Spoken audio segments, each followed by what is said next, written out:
First, remind ourselves of what we discussed in the first lecture regarding the query processing, where the application will send to our database a string representing what the user wants, or what the developer wants, declaratively as a string, and then that string will go through a series of transformation into a logical plan, and then that plan, the query will be rewritten using some rules to make it more optimal in terms of execution, in terms of performance.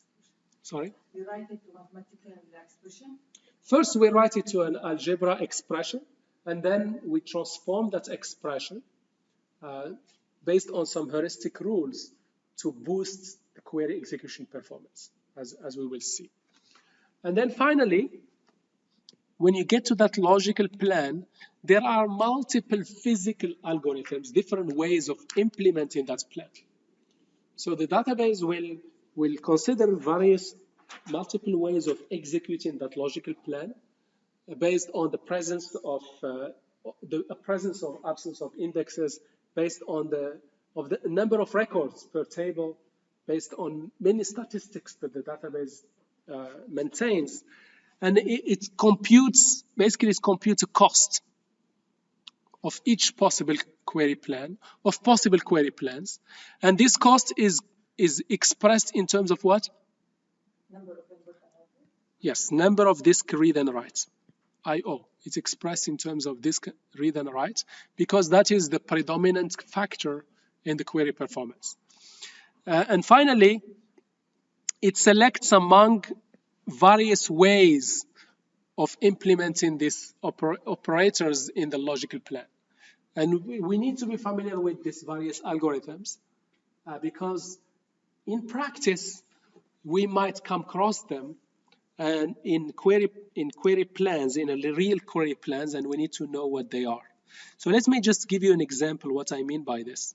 If I just run this one and ask the database to show me the query plan. So the database does not hide the how. If you are interested to see the how, it can show you the how. That is known as the query plan. It's the steps the query went through, the server went through to answer your query. So it translates this declarative statement, string statement, into a plan that has operations. So what it did here, you can see here the operation. What does it say? Scan. You can see there. It said here cluster index scan.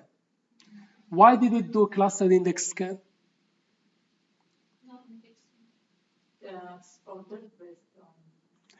Because there is no, remember this is just a comment, this is nothing in here. Why did it do a full scan? Because there is no where condition. So the only way to answer your query is to go through the whole table. And why did it go to the table? It went to the index itself. No. I didn't do any order by or anything. It's already ordered by them. So why did it go to the index?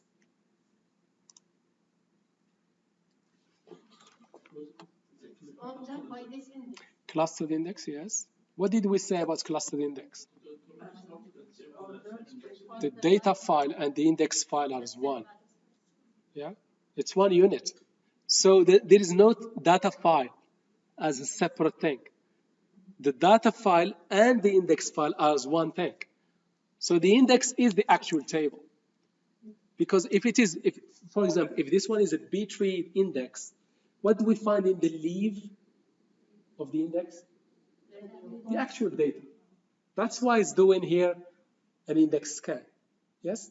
So let me show you. If I go here and say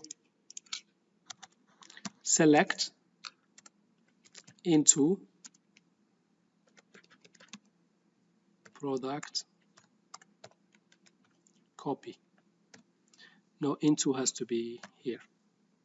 This is basically writing the result of this query into another table. Writing the result of this query into another table. And now let me go ahead and copy and select here. Select star from this. And I run it. What operation did it do? Table scan. Why did it do table scan? Because there is no cluster index. There is no index. So you see here the plan changed because based on there is an index, there is no index. Even in the where clause, database knows whether to use the index or just bypass the index. Yeah.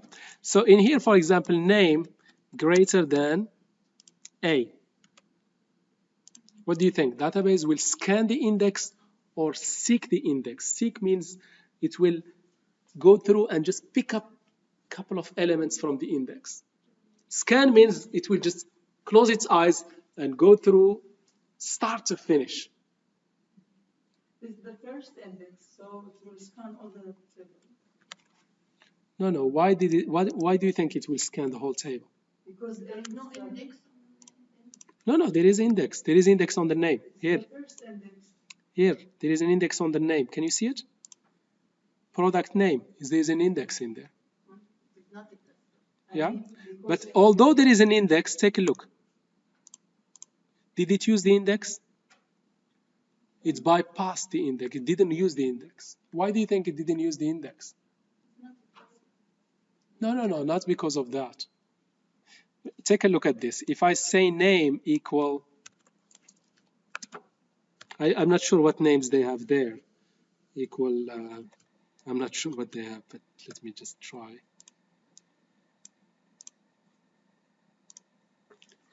You see the query plan? Completely different than when I did like greater than A. Why in here it did, can you see here? It did a lookup of the index. It looks up the index, and this lookup, because this is a non-clustered index, remember. What do we find in the index in this case because it is a non-clustered? Pointer back to the data. So we get the pointer, and then we go to the clustered index, non-clustered index, no, sorry, lookup. Yes, so we went to the non-clustered index, which is which index we went through first? The product name. Can you see it? Product name. We did a seek on the product name to get the record where this data is stored. And then we went to the primary index or the clustered index, and we say, please give us this particular record. And then we merge the two using a loop, a nested loop. And then we produce the result. So in here, because it is likely to have only few results, then it went through the index. But in the first case, database maintains some statistics. It knows that this query, it's counterproductive to use the index because this query will cover most of the table. Can you see it? Name greater than A. Let's take a look at this. When I say name greater than A, database says, I'm not going to bother going through the index. Why? Because this query will return most of the results. I'm not going through the index. Okay, but if I say something like greater than V. No, it will be different. No, still didn't go through the index. Anyway, I'll just try. It went through the index this time because it knows very few. So it will only use the index when there are few lookups to go through. But if the results are more likely to cover most of the table, it will go through the full scan. So what I mean by this, database will really very, very smart way. The query optimization is the smartest part of the whole engine. So it really makes those choices based on many things. based on the presence and the absence of the index, and based on statistics. So database maintains a lot of statistics. So if I go here in the product name, under this column here, can you see here statistics? And I go to the product name index. Here is the product name. And I go, please show me the statistics that you know about this table. So it will tell me the average length of each record is this. And it knows these are the distinct values. It knows that this, for example, this one has three entries. The rest is just 1, 1, 1. Maybe I show you another one that's more clear. So, doctor, what is, when the application is due, so it will be different plan? Sorry, Wendy? That's statistics based on this application, right?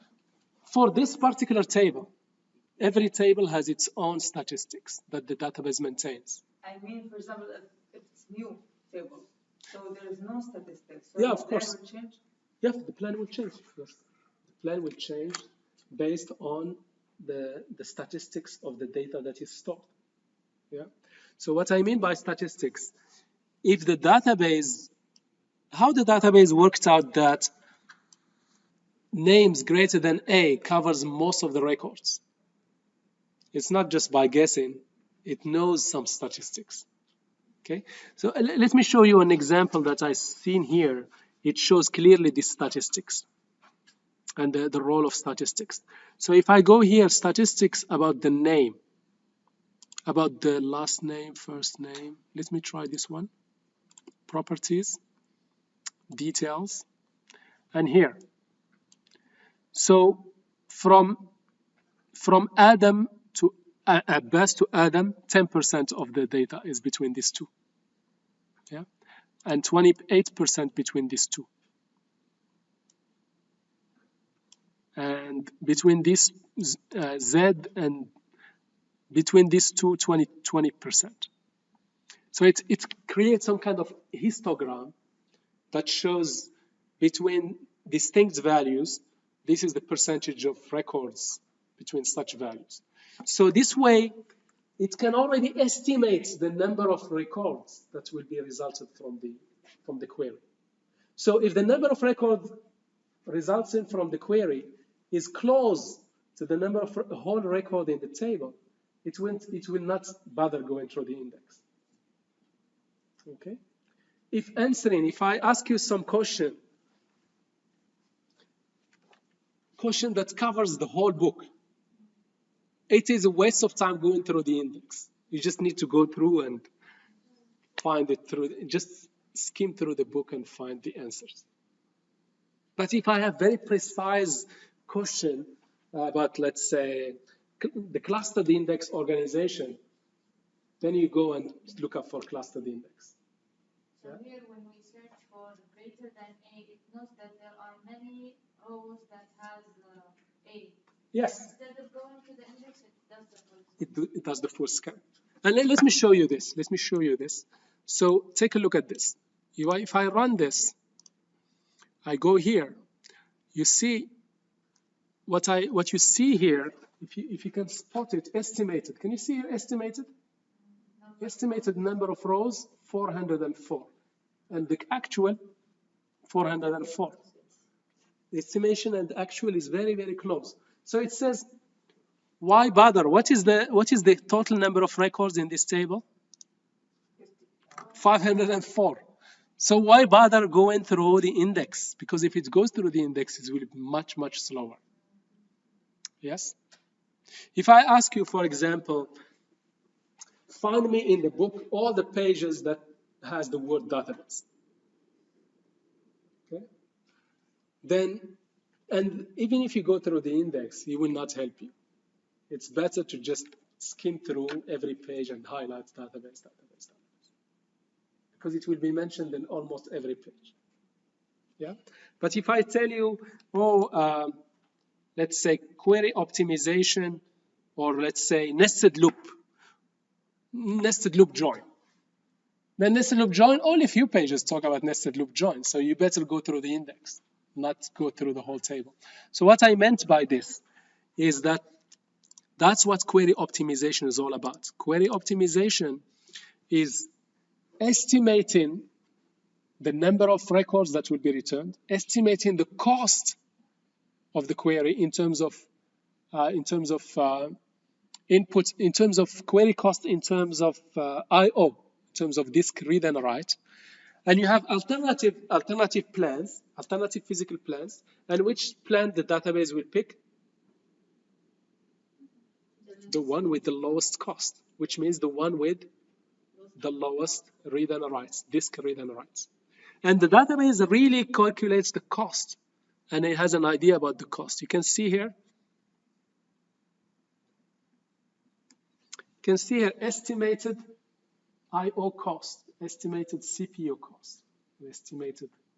So based on this, it's estimated the cost for multiple alternative plans and goes and executes the optimal one, or the one with the lowest cost.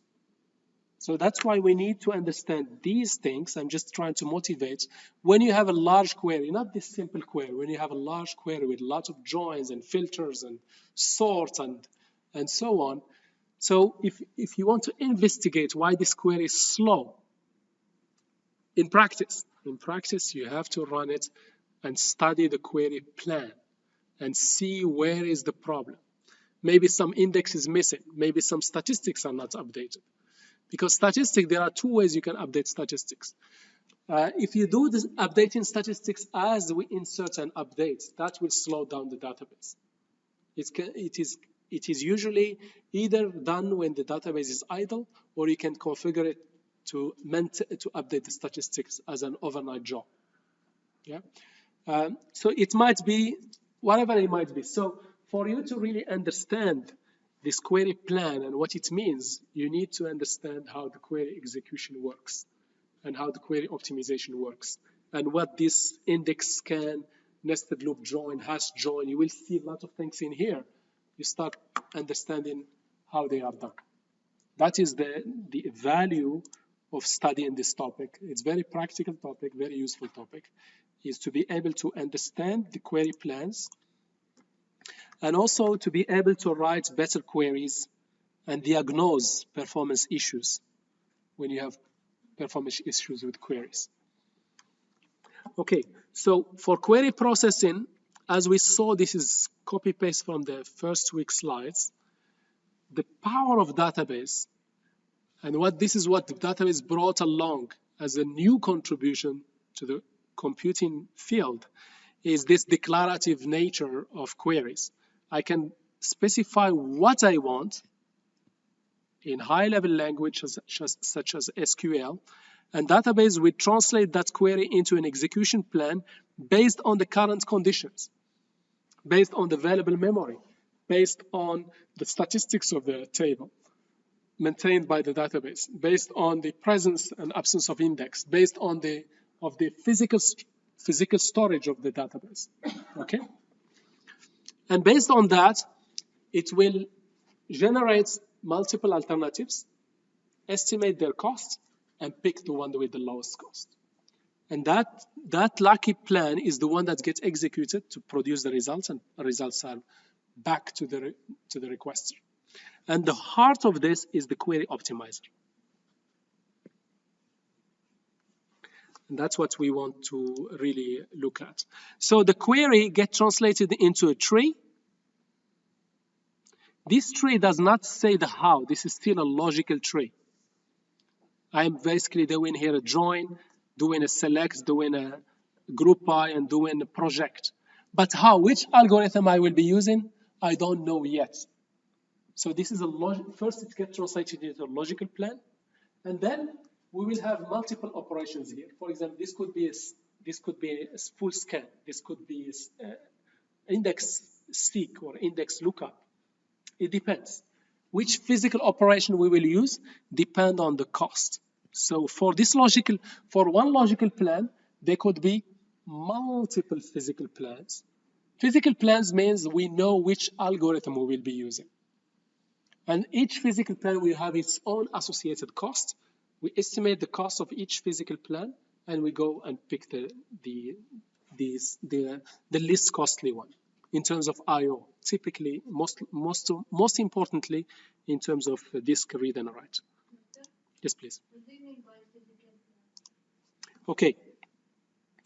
It will come. What I mean by physical plan, in here, this join.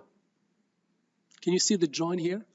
This join, will it be doing a nested loop join or hash join or merge sort join? There are multiple algorithms to achieve join.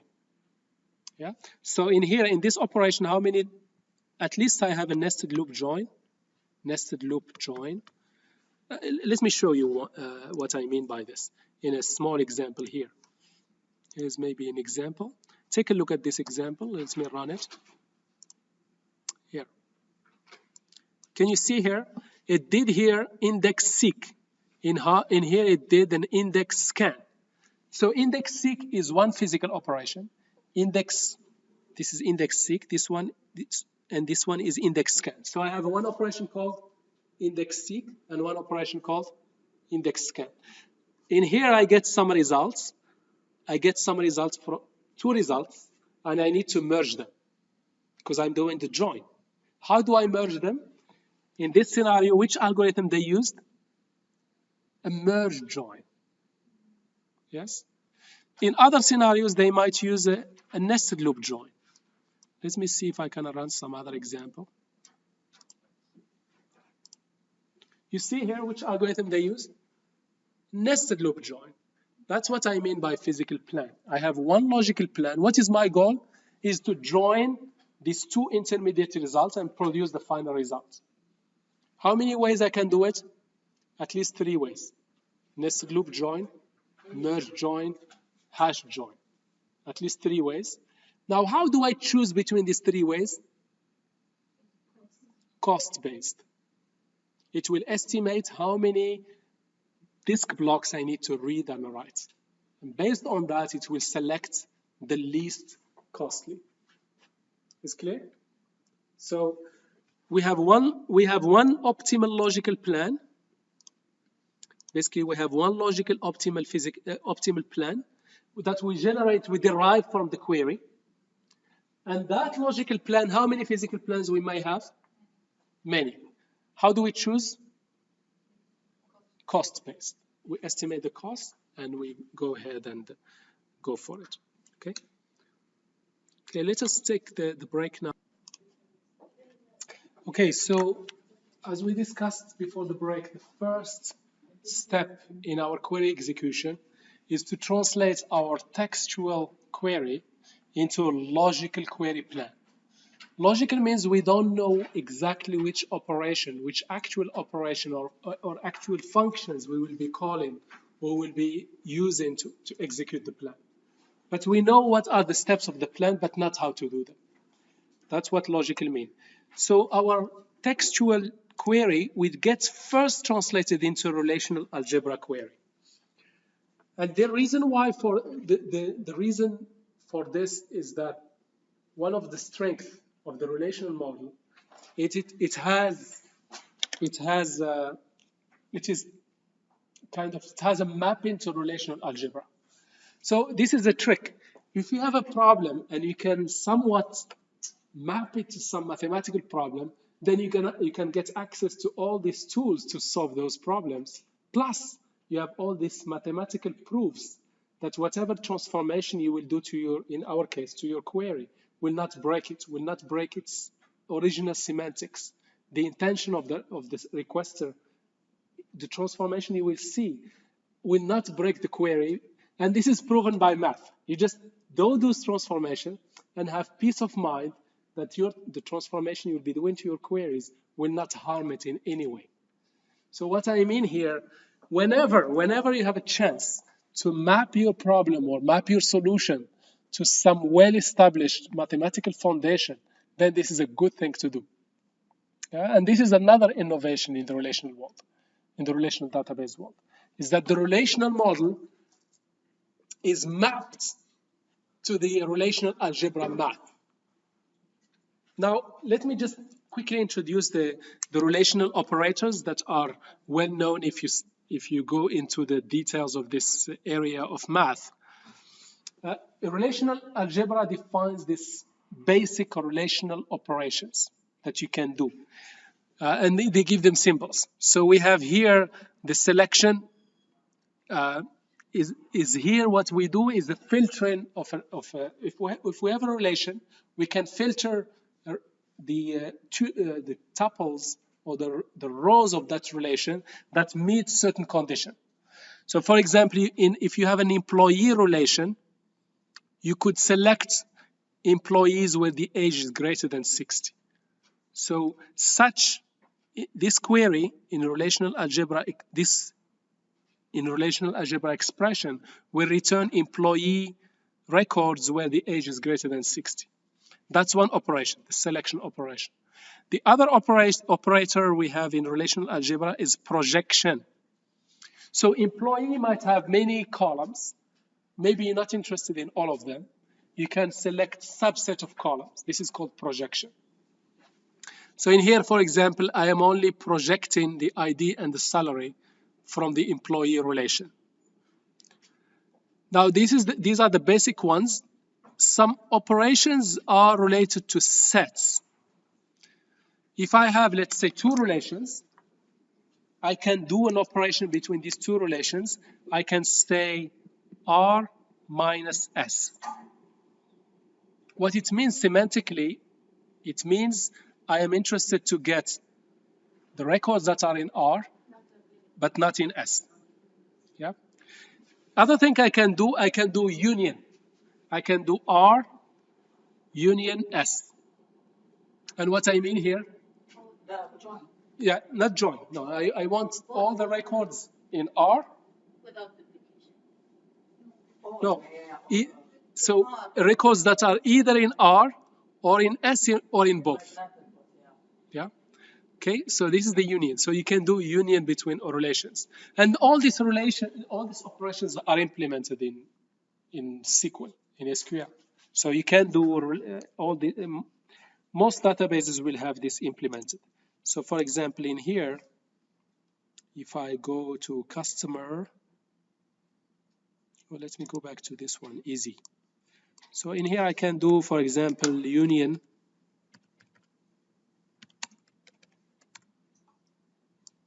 Suppose I had another relation that have similar schema. The schema must be the same. Not the same names, but the same data type and the same column orders. So in here I do union, which is basically taking the first relation, union the second relation. I'll get all the records that are in both relations together. So you can do union. No, this is union. The intersection is basically having, if I intersect R with S, I get the common rows that are in both relations. And Cartesian product, R times S. So every tuple in R will be matched with every tuple of S. And the results will be the multiplication. If I have, for example, here 100 records in R and 10 records in S, I will get 1,000 records if I do this Cartesian product.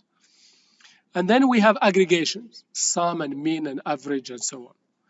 So these are the set operations we have in relational algebra. These are the basic operations. And then we have joins.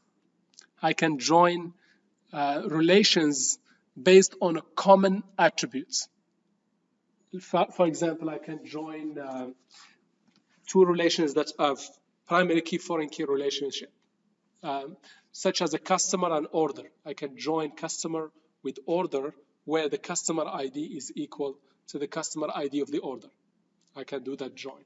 So these are the basic operations in relational algebra, and you can see they map directly into the query, the relational query, the SQL queries that we are familiar with.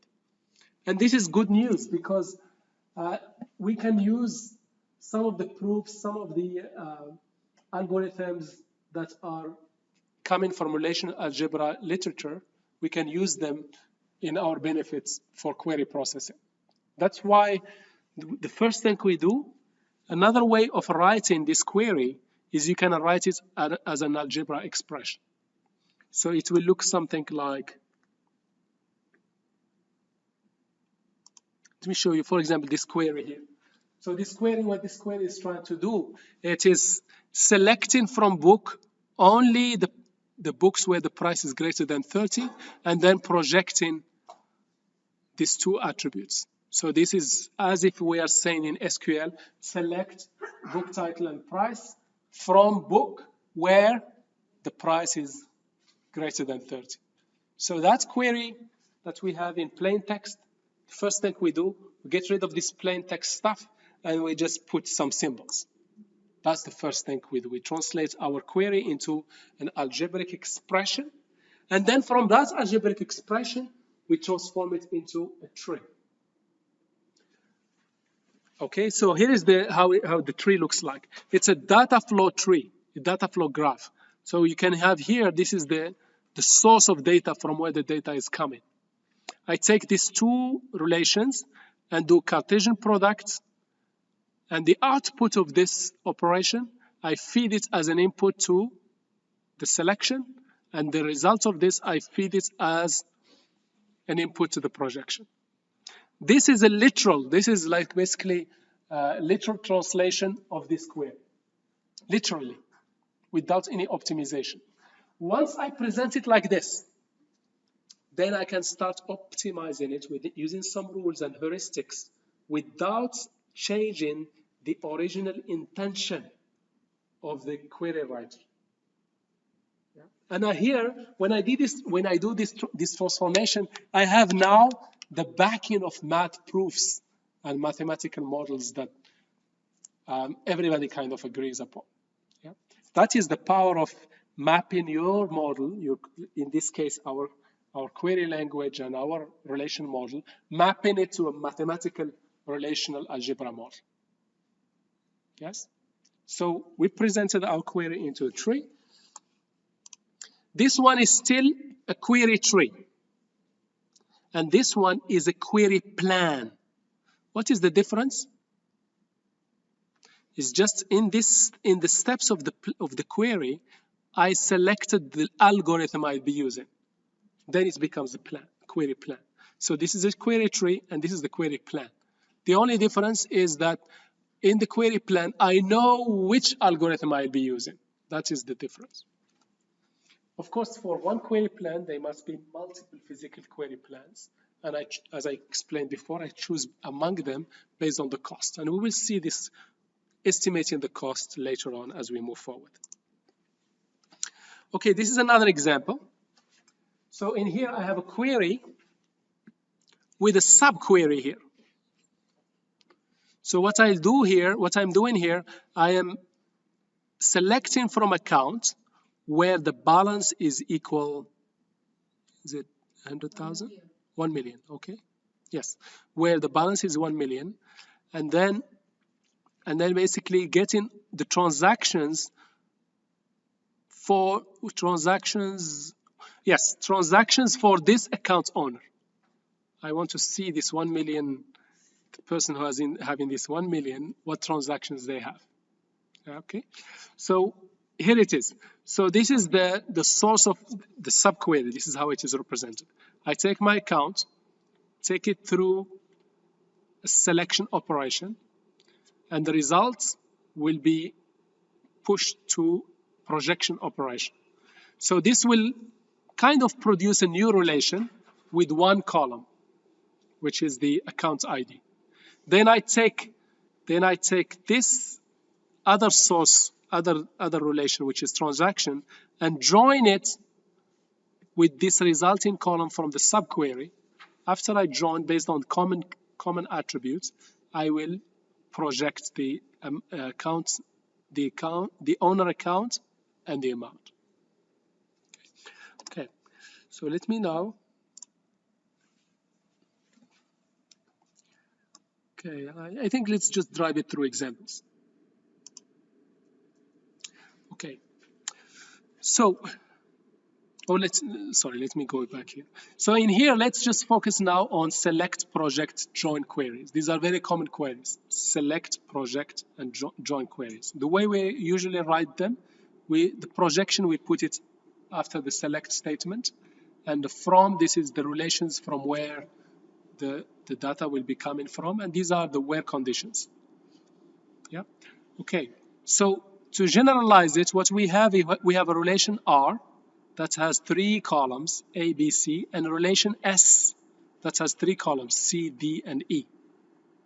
And what we have here, we have a query that is interested to get records from R and S, where RA, this column here, equals C, and column E in relation S is equal to, and the common column is equal. Yeah, this is the query that I want to execute. This is basically the query that I want to execute. And now let's see various ways of executing it. And here we're still talking about the logical plan. We haven't reached the physical plan yet. We are still in the logical plan. Even logically, there are many ways of doing it. Here is the first way. The first way of doing it, take a look at this. We translate this query literally. Yeah, we translate literally without any optimization. So this query is telling us go to this relation, and do Cartesian product. This is what we're doing here. So I'll take R and take S as the leaf of my tree. And what is the first operation? Do Cartesian product, followed by selection. Selection based on these 3 conditions, followed by projection.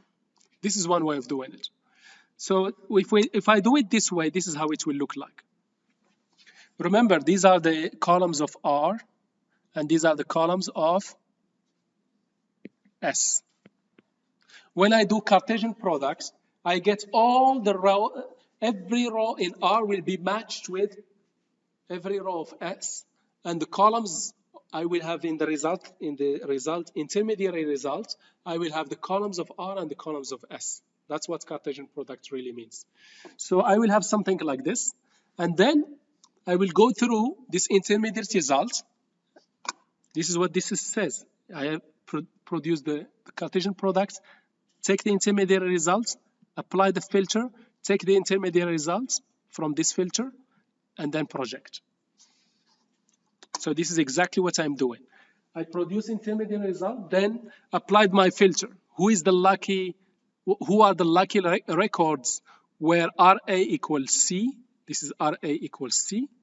And SE equal 2. This is SE equal 2. And RC equals C, SC. RC equal SC. These are equal. So this match my condition. They will make their way to the output. But in the output, I'm not outputting every column. Which columns I'm interested in? B and D. And this is my B, and this is my D. And I have 2 and X. This is the result. And I keep doing this until the end of this intermediary result. This is one way of doing it, which is doing it literally, literal translation of the query into a tree and executing the tree. But that is not optimal. Another better way, yes, please. Sorry, but this is the relational algebra, right? Yes. This is the relational algebra, right? Yes.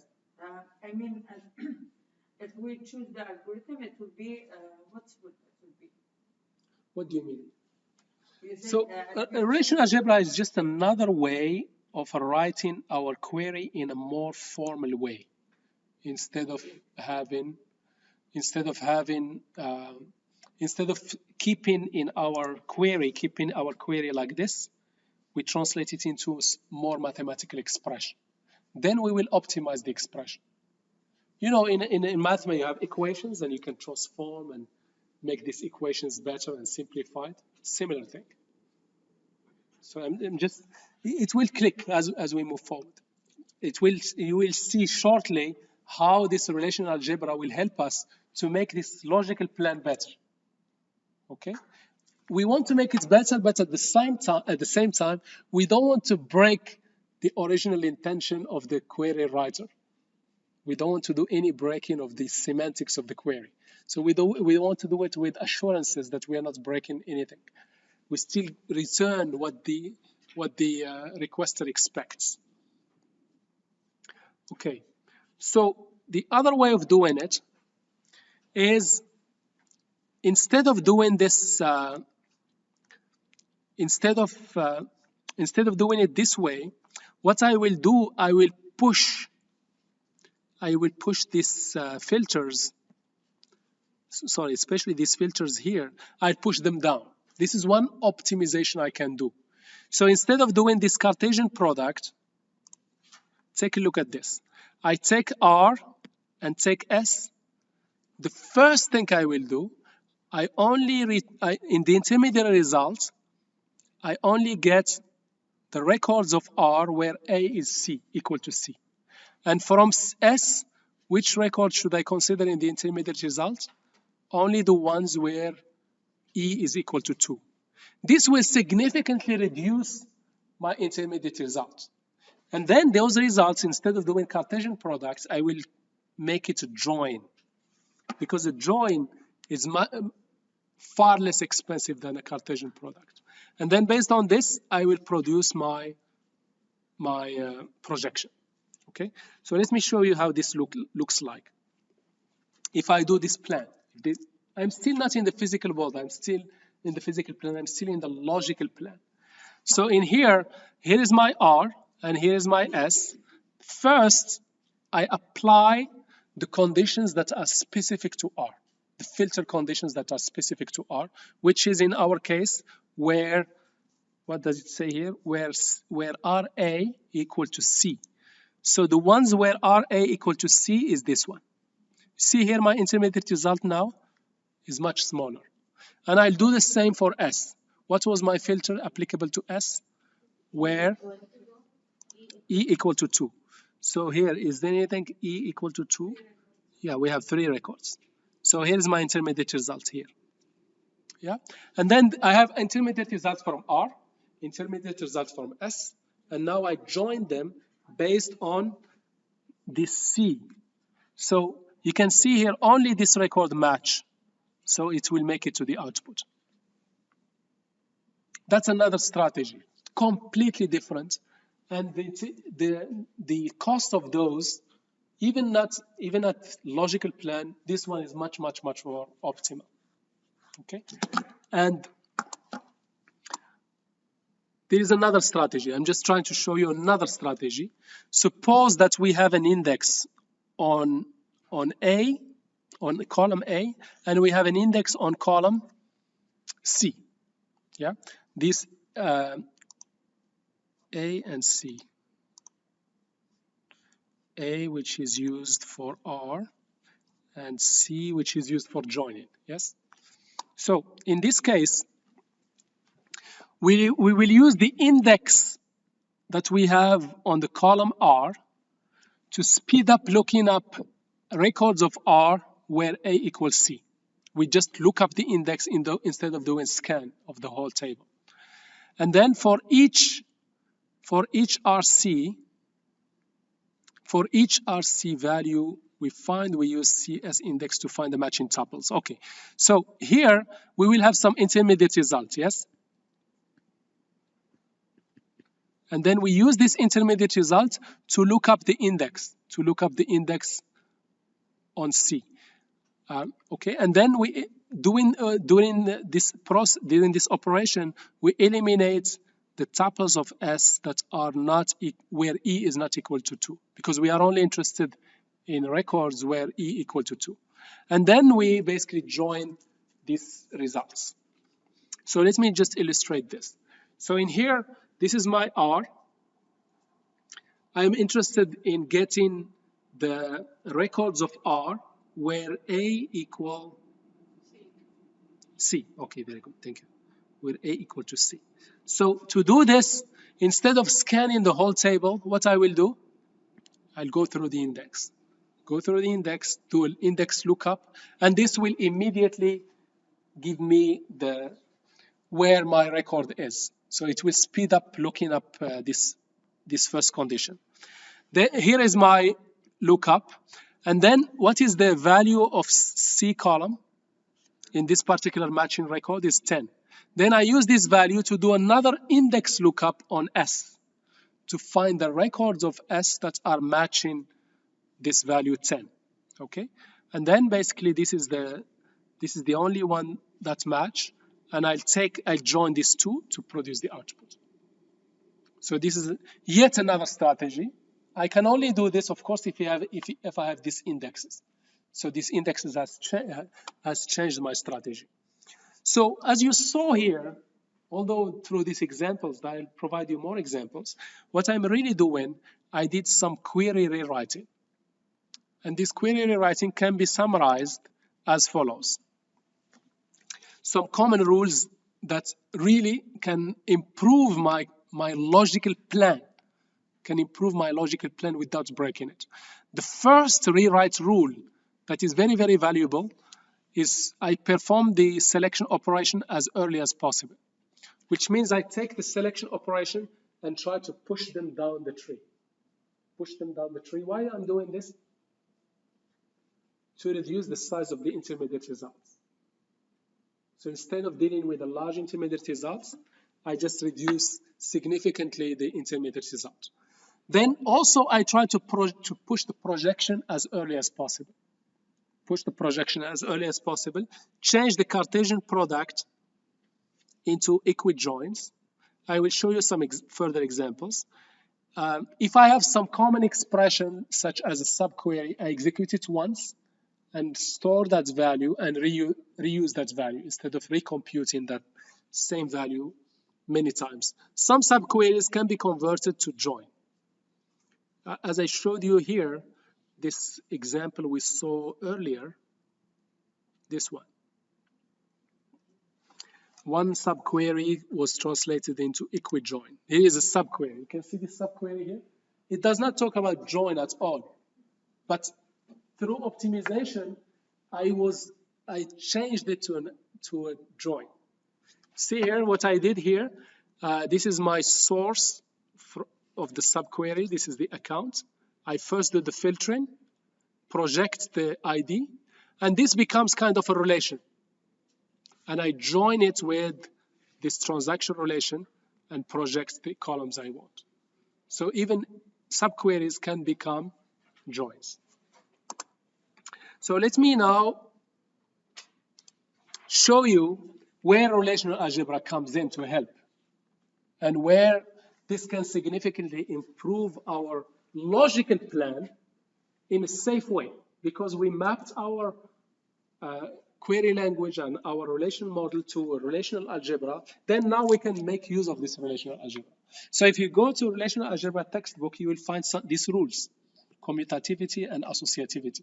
It tells you that if you join in R and S is exactly the same as joining S and R. So I can very safely close my eyes, and if the user is writing join, let's say order, let's say from order and then customer, I can very safely say customer join order.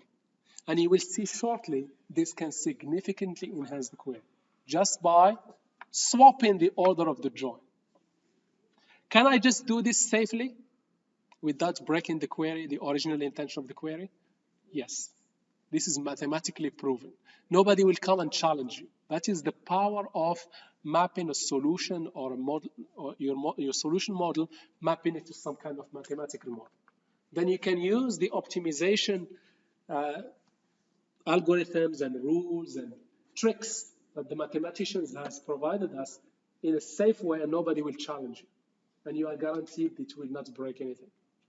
Yeah, that is the power of this. Okay, also associativity, the relational algebra tells us if you are joining R and S, then joining the result to T, you can do it the other way around. You can do S, join it with T, and then the intermediate result, join it with R. And this is the result will be exactly the same. And there's mathematical proofs for this. Okay, And this is true even for Cartesian products, union, intersection. All of them are commutative and associative. So we can make use of this property to enhance our queries. Yes, please. How the swap and the join Yeah, you will see shortly. There is an example. There's an example coming. Okay. Here it is. Here is the example. So we have here a customer. Yes, we have a customer, and we have an account, and we have owner. Okay. So the customer has 1,000 records. The account has 1,200 records, and the bridge table, which is bridging the customer and the account, is owns. So this one is the bridge table. It has the foreign key of both primary tables. Yep. So what I mean, it looks something like this. This is our customer, and this is our account, and the join between them is owns. Okay. Now, if I take this one, this is the original query that the user have entered. Of course, they enter it as SQL. I translate it to this at the end of the day. So it tells me, okay, please go ahead and do customer join account. Here is customer and here is account. If I literally do this, I will end up with a Cartesian product, which means how many records this will result into? This part. How many records? No, this one. Customer and account. Customer and account, they don't have anything in common, so it will be Cartesian product. Every customer will be joined with every account. So this will produce 1,000 times 1,200. Yes? Okay, and then this is the intermediate result. Can you see here the intermediate result? How many records will be? 1,200,000 records will be generated. Now, if I take advantage of associativity rule that relational algebra guarantees to me with evidence and proofs, I can safely rewrite this one to basically join these two first, and then the intermediate result, I join it with account. Now, if I do own, I join it with account, how many records I'll get back? 1,400. If you have a one-side table and a many-side table, and you join them, you get the number of records in the many-side.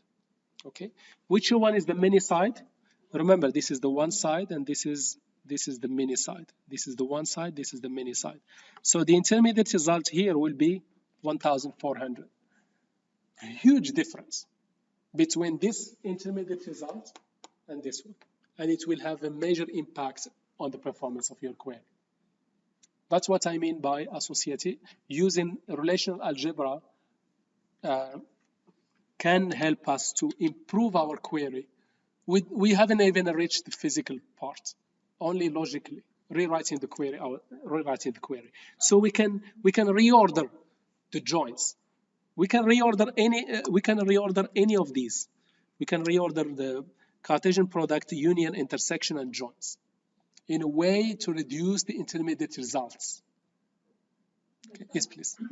On and join with customer, it will be 1,400. Yes. Then the join with accounts will be how much? Join with accounts. So here is the join with accounts. Okay, what do you think? Join with accounts, how many we will get? 1,400. Because always the many side wins.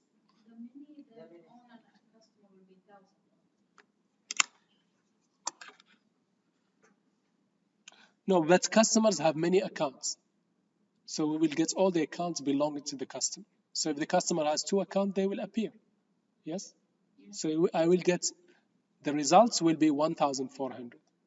So basically, if I have 2 tables and I join them, yeah, I will get the number of records I have in the mini side.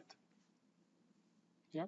So if I have a customer and orders, and I join customer and orders, how many results I will get? The number of orders. If the customer placed 10 orders, the results will have 10 records. Yes? So that is basically the idea. Okay, so this is the order join. Already we have a big win because of the relational algebra telling us these operations are commutative and associative. Just by reordering the order of how we do the join can improve the performance of the query already because it will reduce the intermediate results. Okay, the second rule is what we can do here is if we have some predicates that are only related to R and some other predicate is basically the where condition in our selection. Some predicates only related to S and other predicates are related to both R and S. I mean, some where condition is related only to R, some other conditions in the where clause only related to S, and some of them are related to both.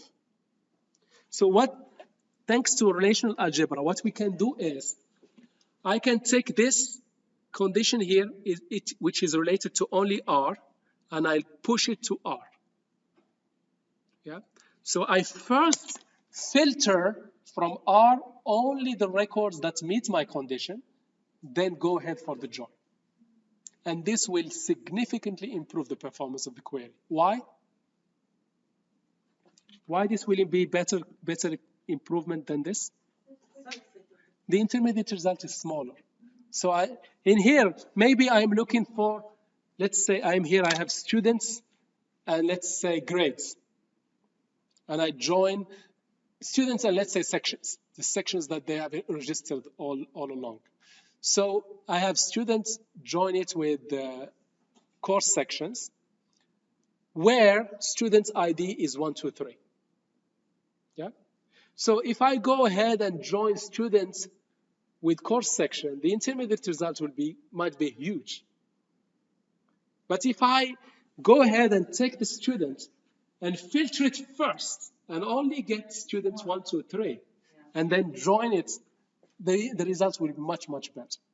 Because I will only get the course sections for that particular student. So it makes a major difference by just doing this simple rewrite rule, which is taking the condition and push it down the tree, which means do the filtering first, then the join. Same thing here. If I have this query here, or this filter condition that is only applicable to S, what should I do first before I go ahead with the join? Push the filter to S, do the filtering first, get the intermediate result, and then join it with R. So the conclusion here, selection can be pushed through joins. It is safe to do this. Mathematically proven, nobody will challenge you.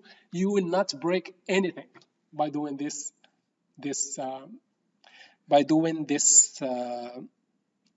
optimization, although by doing this rewrite. Because if you try to do this in a complex query, if you don't have a mathematical model backing you up, people will come and challenge you. How can you generalize this? How can you say this is generalizable? It will never break any query in the world. People will challenge you. Okay? But in here, you'll say to them, no, because relational algebra, we have proofs. This can be done with safely. That is the idea. So, okay. The other thing we can do here is take a look at this. If I have some condition, applicable to R and another condition applicable to S, you see P applies to R and Q applies to S. It is safe. I can push the filter condition applicable to R, apply it first to R, take the filter condition applicable to S, apply it first to S, get the intermediate result, and then do the join. Yeah, no problem.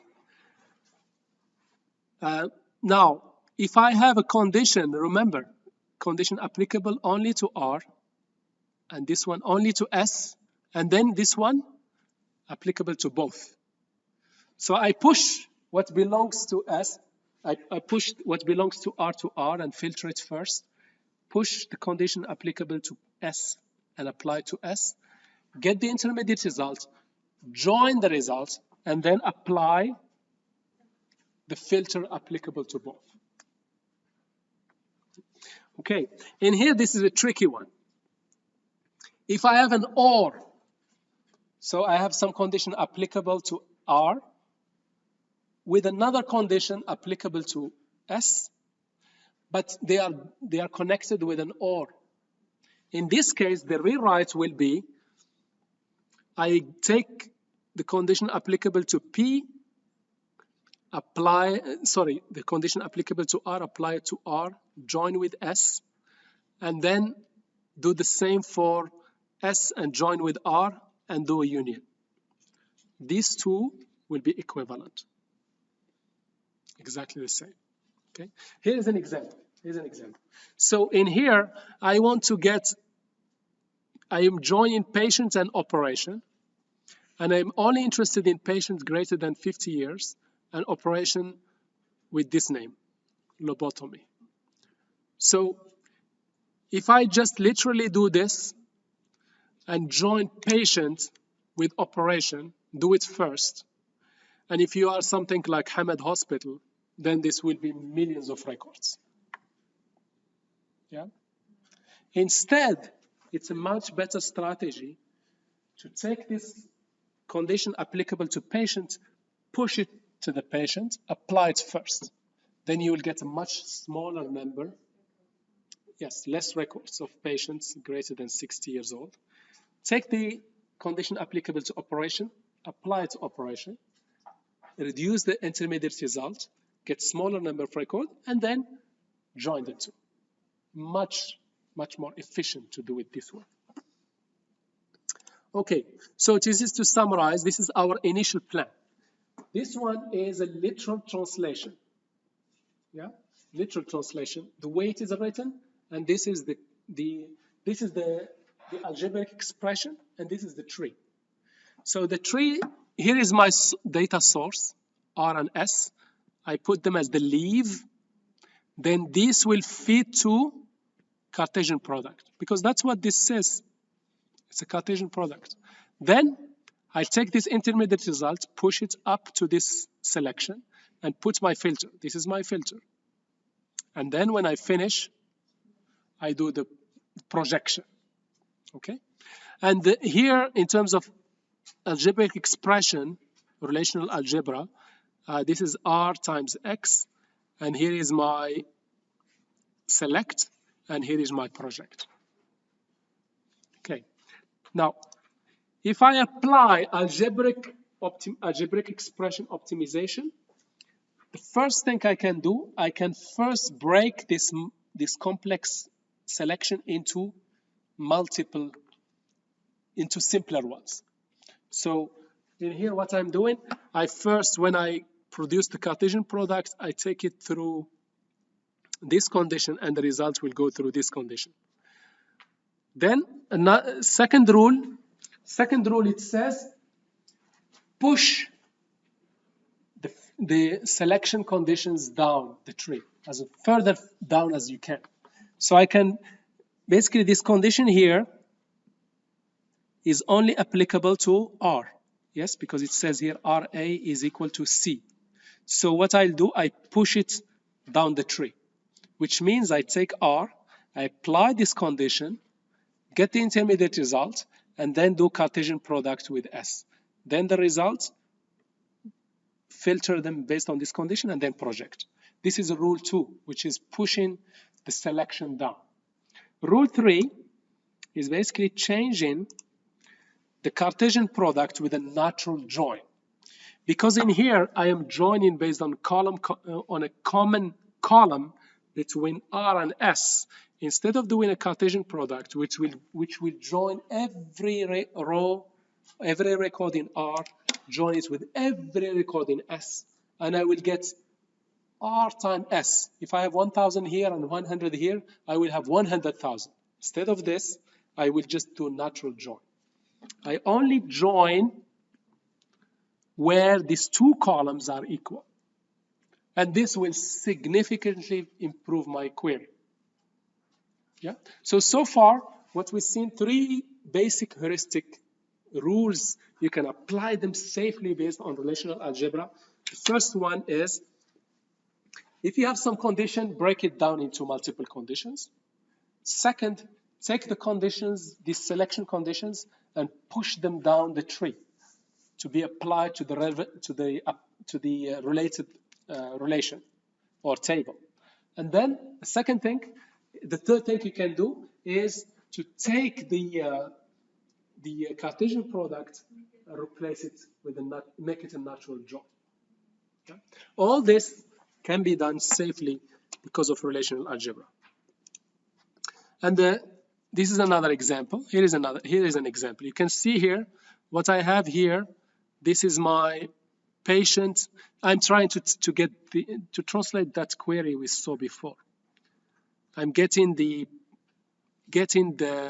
the Cartesian product of patients and operation, and then apply this filter. So this is the query tree, how it looked like if we do literal translation.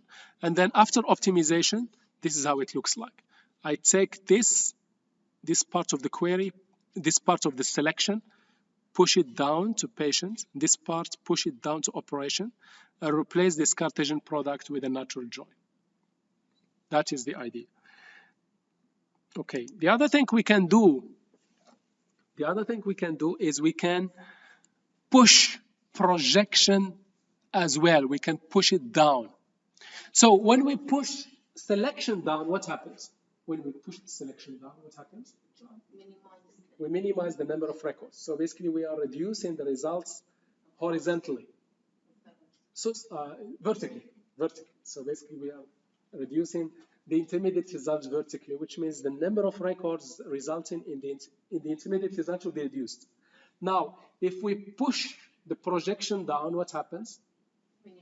Minimizing horizontally. We are reducing the number of columns returned by our intermediate results. So that is the idea here. And we also can do it through mathematically, it is safe to do. So what I have here, this is an example. Can you see here? I am projecting the patient's ID, the age, and the operation name. So the patient's ID and the age belong to which relation? Patient. Yeah.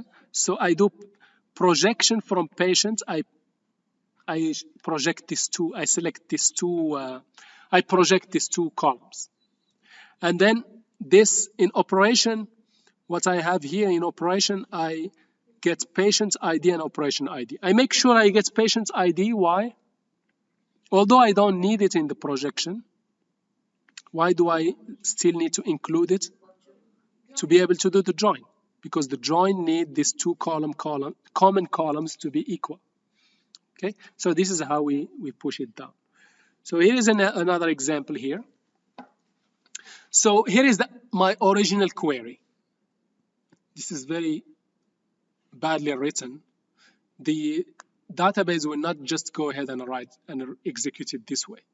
It will not just go and do Cartesian product as stated here, do Cartesian product, and then it will filter based on the branch that are equal in both relations, then filter based on the position, then filter based on the city. It will not do this. It will construct the tree as it is, and then it will go ahead and transform and rewrite the tree based on this heuristic we just discussed. So the improved tree will look like this. I push the selection down, only select from the staff where the position is manager, and only select from the branch where city is London. Take the intermediate results from both these selections and do a natural join to get the final results. And this will be much, much better because the intermediate result is much smaller. So this is the summary of the optimization rules that we are doing here. We perform the selection early to reduce the number of tuples that are returned. And we do the projection early to reduce the number of attributes that are returned. So I'm shrinking the intermediate results both vertically and horizontally. And replace the Cartesian product with join when possible. And this will definitely improve my query by reducing the intermediate results. Okay, that is the logical plan. The logical plan. Now the next step is to do what? The physical plan. In the physical plan, what do we need to decide? We need to decide the physical operation we will do. Give me some examples of physical operation. No, physically. No, these are very general. Seek, scan, inner join, like nested loop join, hash join. These are algorithms. You can think of them as functions already implemented in the database, and you choose which function to call to do that particular query. So you need to select. Those are already implemented, but you need to make a selection, whether you do full table scan or index seek, and when you want to join, whether you want to do nested loop join or hash join or other join. Yeah. So that is what physical plan means. In the physical plan, database enumerates possible plans, find the cost of each plan, and pick the one with the minimal cost. That's what it does. So the general algorithms that are commonly used in databases, you have iterations, which has loops. We're all familiar with loops. We have index lookup. We have merge, sort merge, and we have hashing. We will see what this really means. And this algorithm, the difference is you might be familiar with these algorithms in the case where the data structure you are manipulating can fit in memory. But database breaks that assumption. We can never assume what we are processing will fit in memory. So in data structure and algorithm, if you took such course, most of the algorithms will look into manipulating data structures that are in memory. Yeah? In database world, it's a little bit more challenging. These algorithms need to be adapted to do let's say, for example, to do sorting of some file that cannot all fit in memory. So the algorithms, maybe you have seen bubble sort and merge sort and so on. Most of the algorithms maybe you have seen in data structures are for data structures that can fit in memory. In database, that assumption is broken, and it is all this algorithm must support larger than memory data. And we will see shortly what this means. So that's what I mean. Here is the logical plan. It just says what we want to do. It doesn't say how. And this is the physical plan. Here we will do index scan of R, and we will do table scan for S. And this intermediate results, how we will join them, which algorithm? Hash join, and then we project. This is a physical plan. Physical means that's it. I can now just ask the database, go ahead and execute these operations. Now the challenge is to decide which optimal algorithm to use for each operation in the tree, for each logical operation in the tree. So the database goes ahead, creates multiple physical plan alternatives, computes some cost, which is the number of read and write blocks to be read and written, and then pick the one with the minimal cost.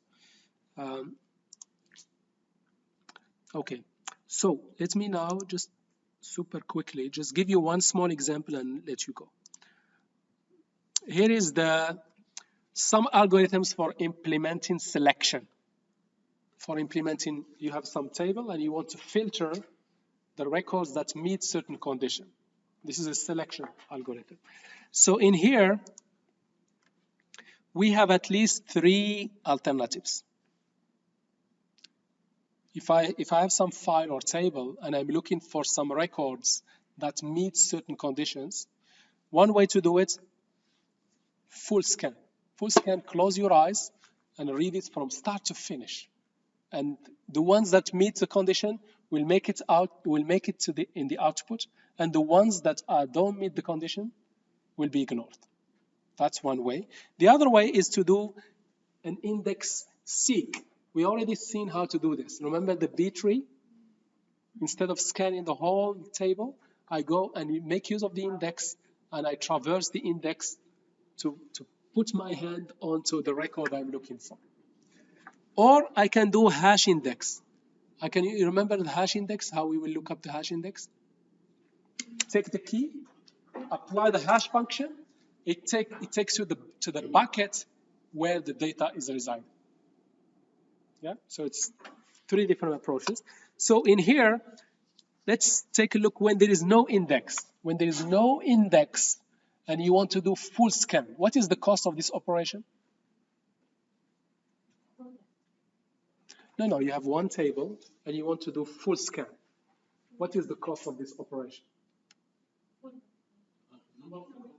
Number of? No. Number of pages or blocks. Remember, the unit of reading and writing is not the records, yes? What is the minimum unit we will read and write? Is a block. So what is the cost of reading a whole file from start to finish? Number of blocks from disk. Yes? So if the number of blocks is denoted as BR, the number of blocks in R, your cost is BR. But maybe you will be lucky if you are what you're looking for is a primary key, which means once you find the first matching, you don't need to continue. Yes? If it's not a key, you have to continue until the end, and your cost will be BR, no negotiation.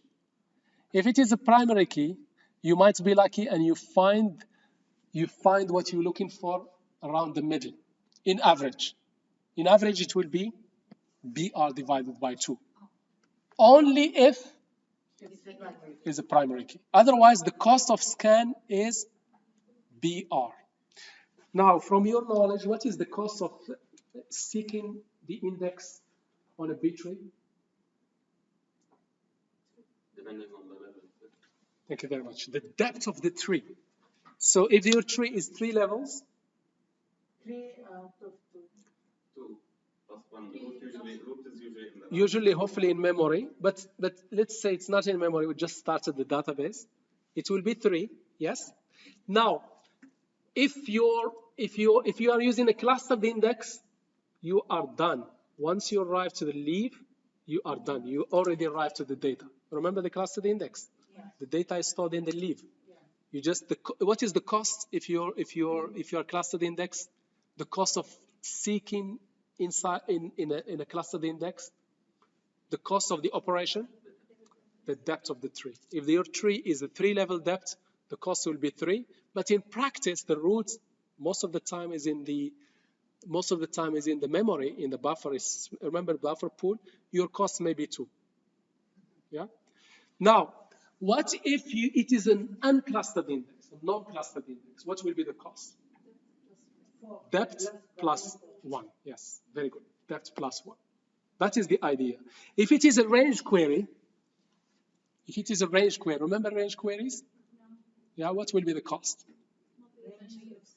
So it will be the depth plus the number of blocks that you need to go through that match the range in the where clause, in the where condition. This is in clustered index. In a non-clustered index, what is the cost? Plus the final pointer. In this case, how many final pointers you will have if it is a range? The number of Number you will have, basically the cost will be what? The depth of the tree plus the number of plus the number of records plus plus basically the number of records for each record. Most likely you will do a block read. So it will be the depth of the tree plus the number of records. So for example, if you want students where age is between 20 and 30, and you have, let's say, 100 students, and the tree, the depth is 3, So you will have 3 plus 100. The cost of this operation will be 103. That's what the database does.